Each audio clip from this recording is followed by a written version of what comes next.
নমস্কার বন্ধুরা, আজকে আপনাদের সঙ্গে খুবই সুস্বাদু একটি বিস্কুট রেসিপি শেয়ার করব। এইভাবে একবার বাড়িতে বিস্কুটগুলো বানিয়ে খেয়ে দেখুন, দেখবেন দোকান থেকে আর বিস্কুট কিনে আনবেন না। প্রায় সময় ঘরেই বানিয়ে নেবেন এই দুর্দান্ত স্বাদের মুচমুচে বিস্কুটগুলো। আর দেখেই বুঝতে পারছেন বিস্কুটগুলো কতটা মুচমুচে তৈরি হয়েছে।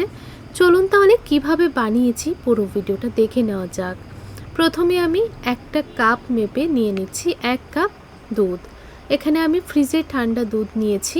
ফ্রিজের ঠান্ডা দুধটা নিলে ভালো হয়, যখন চিনিটা দেবেন চিনিটা কিন্তু পুরোপুরি গলে যাবে না। তারপর 1 কাপ চিনি দিয়ে দিলাম। এখন হালকা একটু নাড়াচাড়া করে নিচ্ছি, আর চিনিটা যেন একদম গলে না যায় তাই হালকা একটু নাড়াচাড়া করবেন। এখন বাটিটা সাইড করে রেখে দিলাম। তারপর একটা বাউল নিয়ে নিলাম, বাউলের মধ্যে নিয়ে নিচ্ছি মেজারিং কাপ মেপে আটা। এখানে প্রায় 2 কাপ আটা আমি দিয়ে দিলাম। আপনারা চাইলে আটার পরিবর্তে ময়দা দিয়েও কিন্তু বিস্কুটগুলো বানাতে পারবেন।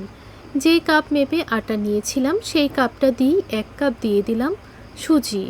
তারপর দিয়ে দিচ্ছি টিস্পুন মেপে 3 টিস্পুন সাদা তিল। সাদা তিলটা একটু বেশি করে দিলে বিস্কুটগুলো খেতে আরও বেশি ভালো লাগবে। তারপর কিছু কাঁচা বাদাম আধ ভাঙ্গা গুঁড়ো করে দিয়ে দিলাম। এখন 1 টেবিল স্পুন দিয়ে দিলাম ঘি। আর ঘিটা দিলে ভালো হয়, তাহলে বিস্কুটের ফ্লেভারটা খুব ভালো আসে। আর আটার মধ্যে যে কাঁচা একটা গন্ধ থাকে, ঘিটা দিলে কিন্তু একদমই চলে যায়। ভালোভাবে মেখে নেওয়ার পর এখন দুধের মিশ্রণটা দিয়ে দিলাম। দুধের মিশ্রণটা দিয়ে একটা টাইট ডো তৈরি করে নেব। অল্প অল্প করে দুধটা অ্যাড করবেন, তারপর একটা ডো বানিয়ে নেবেন। আর ডোটা খুব বেশি নরম যেন না হয়, ঠিক এইরকম একটা টাইট করে ডোটা তৈরি করে নিতে হবে। এখন আমি এই ডোটাকে নিয়ে নেব কিচেন স্ল্যাবের উপর। কিচেন স্ল্যাবের উপর নিয়ে হালকা একটু মেখে নিয়েছি। তারপর বেলনি দিয়ে মোটামুটি মোটা করে বেলে নিতে হবে।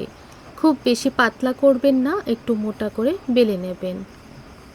এই দেখুন, ঠিক এই রকম মোটা করে বেলে নিতে হবে। এখন আমি ছোট একটা গ্লাস দিয়ে এইভাবে বিস্কুটের শেপে কেটে নিচ্ছি। আপনারা চাইলে কুকি কাটার দিয়ে কেটে নিতে পারেন, বা যে কোনো শেপে বিস্কুটগুলো বানিয়ে নিতে পারেন। তবে এইভাবে বানিয়ে নিলে কিন্তু অনেকগুলো বিস্কুট একসঙ্গেই তৈরি হয়ে যাবে। তো দেখুন, এরকম ছোট ছোট করে বিস্কুটগুলো কেটে নিচ্ছি। তো সবগুলো বিস্কুট কেটে নিয়েছি। এখন একটা প্লেটের মধ্যে সবগুলো বিস্কুটই নিয়ে নিলাম। এখন এগুলোকে ভাজার জন্য একটা কড়াইয়ের মধ্যে পরিমাণ মতো তেল গরম হওয়ার জন্য বসিয়ে দিয়েছি। আর তেলটা খুব বেশি গরম যেন না হয়, হালকা যখন গরম হবে তখন আপনারা বিস্কুটগুলো দিয়ে দেবেন।